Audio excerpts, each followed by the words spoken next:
Bueno, entonces, lo anterior requiere que las leyes básicas se reescriban para aplicarlas, a una región específica vecina a nuestro objeto de interés, ¿no? O sea, se refiere a que lo que estábamos hablando en el video anterior, pues requiere que nosotros no nos vamos a concentrar en un objeto en específico, sino al fluido que lo rodea, por ejemplo en el caso de la viga, del cohete o del pistón, ¿sí? Entonces, esta región, ¿no?, para aplicar las leyes básicas a una región específica, necesitamos utilizar el análisis de volumen de control, ¿sí? Entonces, en este análisis convertimos las leyes para sistemas de masa idénticas, es decir, para una partícula o para un cuerpo rígido, etc. Las convertimos en leyes aplicables a regiones específicas, en la cual el sistema original ocupará solamente un instante, ¿no? Por ejemplo, en el caso del flujo que entra a la boquilla, imagínense que hay flujo en un tubo, está quieto, ¿no?, antes de prender la bomba es la que va a hacer circular el fluido en el tubo. Entonces, si hay un tubo, la masa inicial que está ahí, pues es nuestro sistema inicial. Pero cuando se empiece a mover, pues toda esa masa va a dejar el tubo, ¿no? Esa región en específico que estamos analizando, la va a abandonar, ¿no? Entonces, y va a regresar nuevo fluido y luego va a salir y así sucesivamente, ¿no? Entonces, lo que dice aquí, el sistema original ocupará solamente un instante esa región, ¿verdad? Entonces, eso es lo que es volumen de control.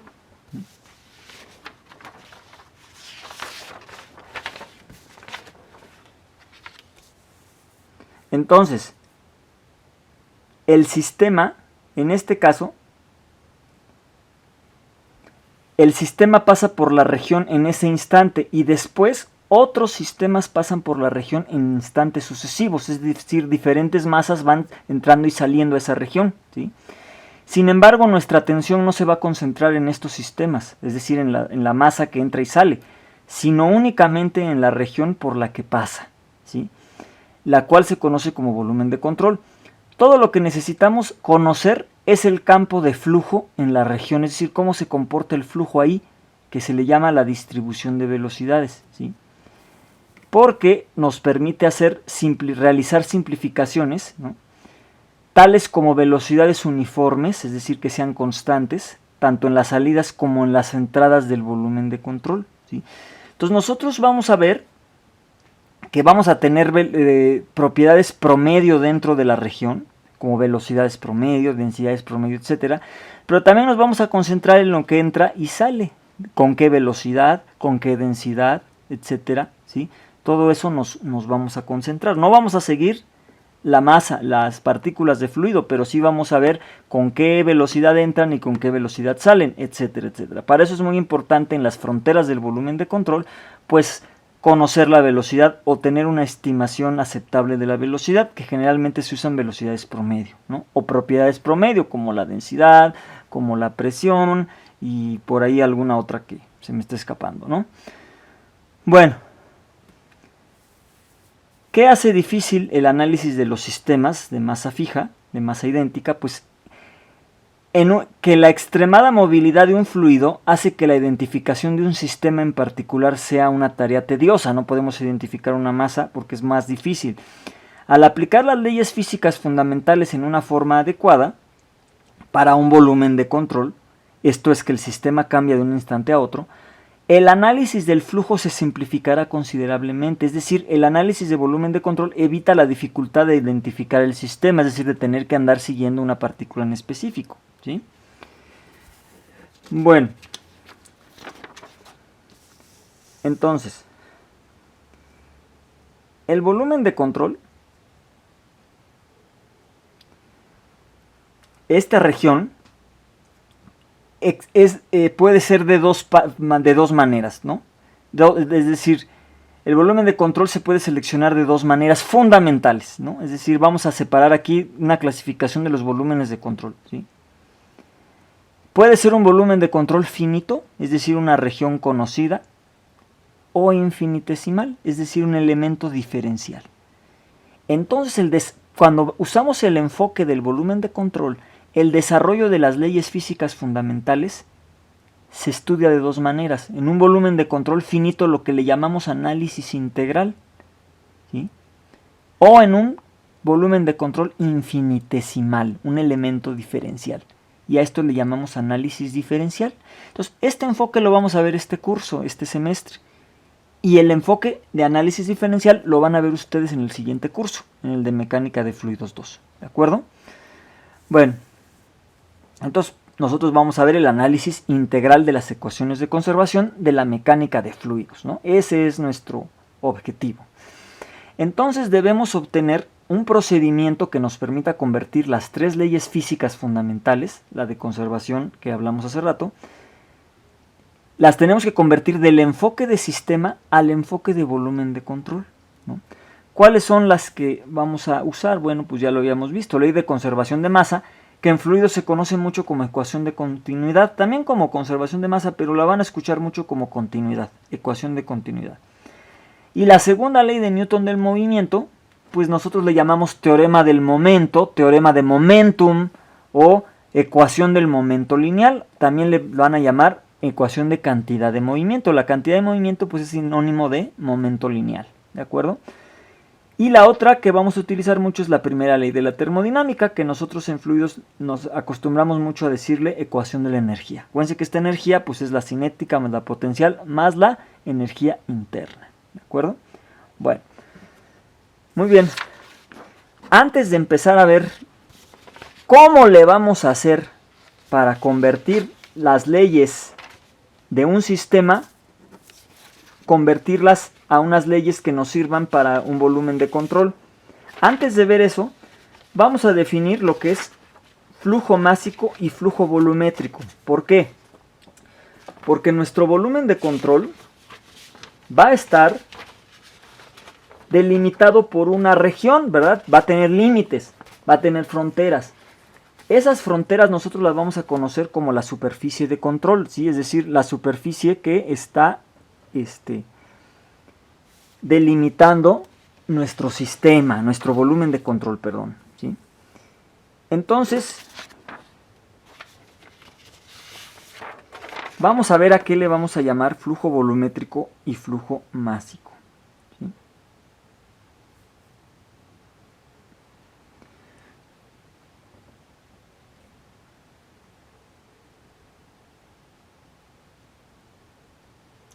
Bueno.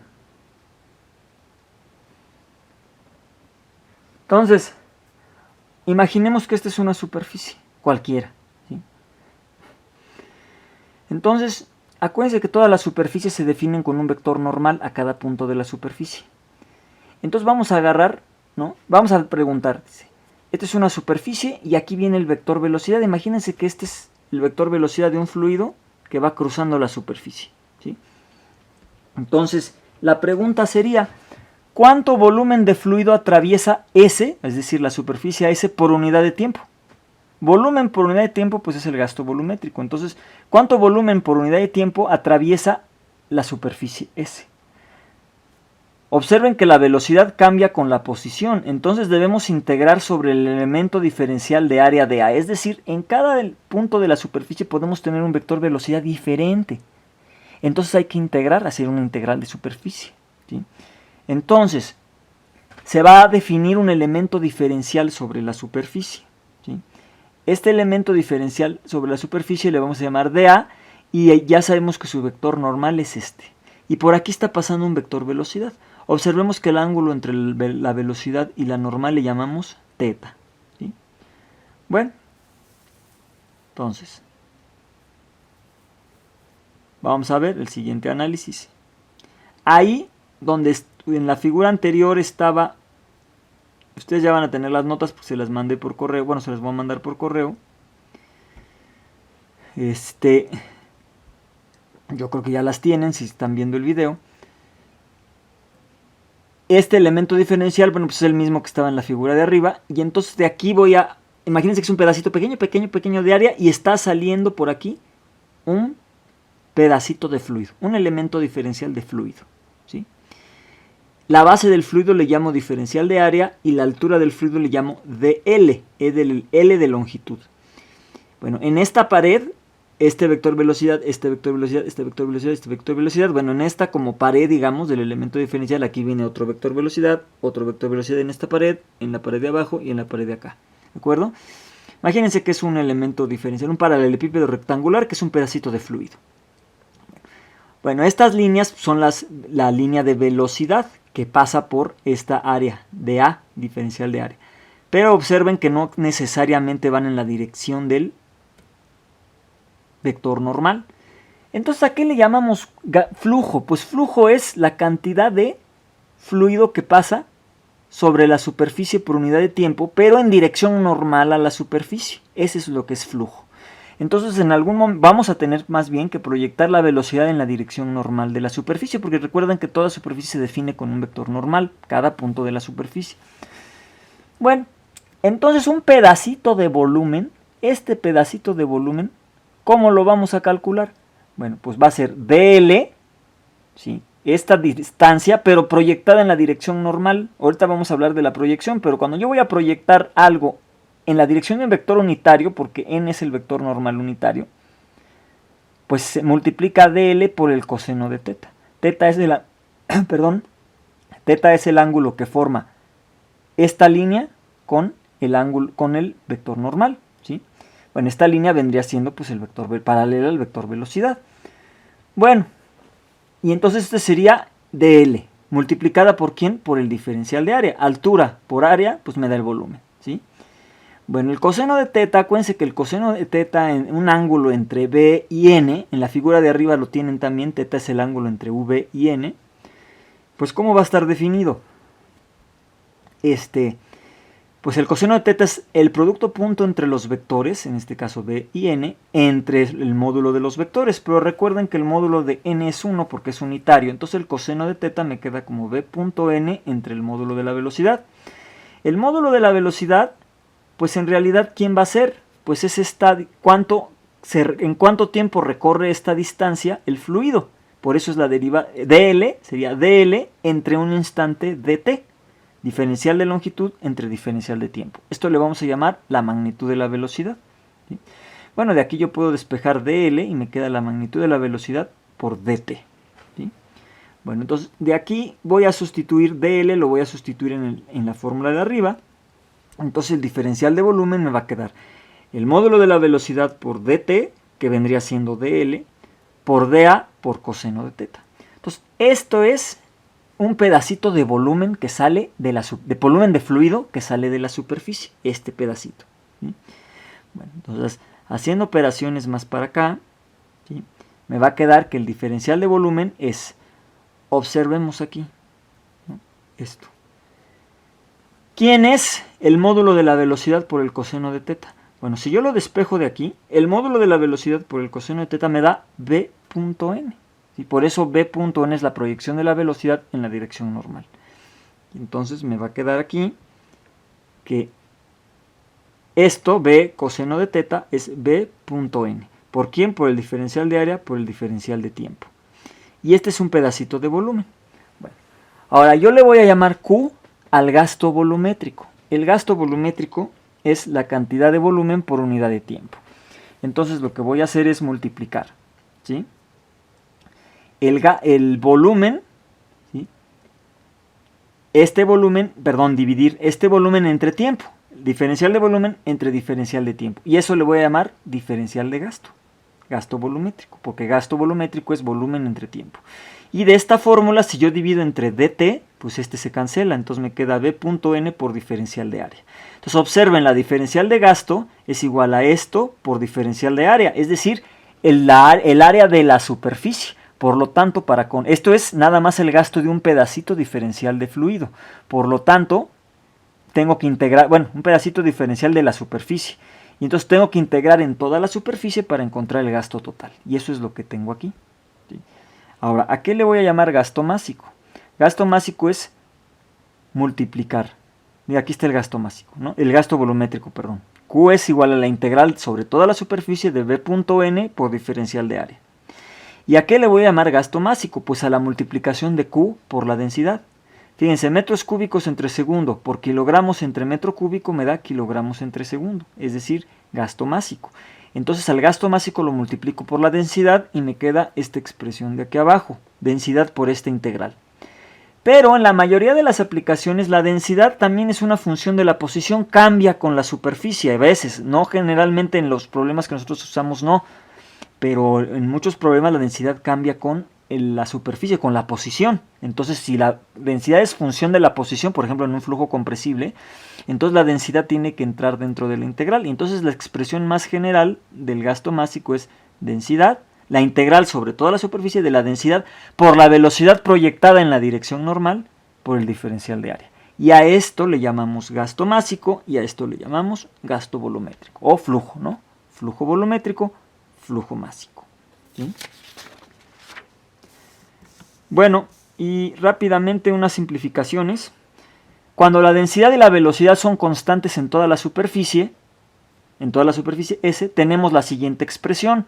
Pues si la densidad es constante y la velocidad también, van a salir de la integral, de esta integral van a salir. Acuérdense que b.n es b coseno de teta. B solita le vamos a llamar al módulo de la velocidad, por eso lo tengo aquí. Rho por b por coseno de teta sale de la integral y la integral del diferencial de área me da el área. Entonces el gasto másico va a ser rho b coseno de teta por área. ¿Sí? B coseno de teta es la componente normal de la velocidad, ¿no? Bueno, ¿y el gasto quién será? Pues el gasto va a ser, el gasto se define como en la integral que vimos hace rato, pues me quedaría área por velocidad por coseno de teta, ¿no? Si en el caso de que la velocidad sea constante, sale de la integral y simple y sencillamente me queda como el área por la velocidad por el coseno de teta, ¿no? Ahora, sabemos que el gasto másico es rho por Q, ¿no? Y bueno, si B siempre es paralelo a N, entonces, ¿qué pasa? Imagínense que B siempre va en la dirección normal. Si ya sabemos que B siempre va en la dirección normal, y si no va, pues hay que proyectarla, nada más, ¿no? Haciendo el producto punto entre B y N. Bueno, entonces imagínense que B siempre es paralelo a N, entonces el gasto másico va a ser rho por Q, y simple y sencillamente va a ser densidad por área por velocidad. Este se le llama aproximación unidimensional. Entonces vamos aprendiéndonos esto. El gasto másico es densidad por área por velocidad. El área es el área transversal al flujo y la velocidad es la velocidad normal a la superficie. ¿De acuerdo? Bueno. Ahora, observen en la definición de gasto, acá, ¿sí?, que B.n puede ser positiva o puede ser negativa. Si B y N el ángulo es menor de 90 grados, quiere decir que la proyección de la velocidad en la dirección normal hace que la velocidad vaya en el mismo sentido que el normal. Pero si la velocidad y N tienen un ángulo mayor a 90 grados, entonces la proyección de la velocidad en la dirección normal va a tener signos opuestos. ¿De acuerdo? Entonces a veces este producto punto B.n va a ser positivo y a veces va a ser negativo. Y eso es lo que dice acá. Dice, ¿no? Si B y N, la velocidad y el vector normal a la superficie, tienen el mismo sentido, el flujo sale de la superficie porque va hacia afuera, positivo. Va a ser positivo porque tienen el mismo sentido. Pero si B y N tienen sentidos opuestos, el flujo entra a la superficie, es decir, es negativo. ¿De acuerdo? Entonces, cuando el vector velocidad se proyecta en la dirección normal y tienen el mismo sentido, imagínense que la velocidad, que tenemos un vector velocidad normal a la superficie siempre, imagínense. Entonces, si la velocidad y el vector normal tienen el mismo sentido, es decir, que el flujo sale de la superficie, le vamos a llamar positivo, flujo que sale, positivo. Pero si tienen signos contrarios, la velocidad y el vector normal, pues entonces el signo será negativo. B.n va a ser negativo y entonces el flujo entraría a la superficie. ¿Sale? Bueno, entonces esto lo vamos a ver con mayor, lo de flujo que entra, flujo que entra y flujo que sale, lo vamos a ver con mayor detalle en el siguiente tema, ¿sí? Entonces la manera en la que vamos a convertir las leyes fundamentales al enfoque de volumen de control es por un teorema que se llama teorema de transporte de Reynolds, que es lo que vamos a ver en el siguiente video.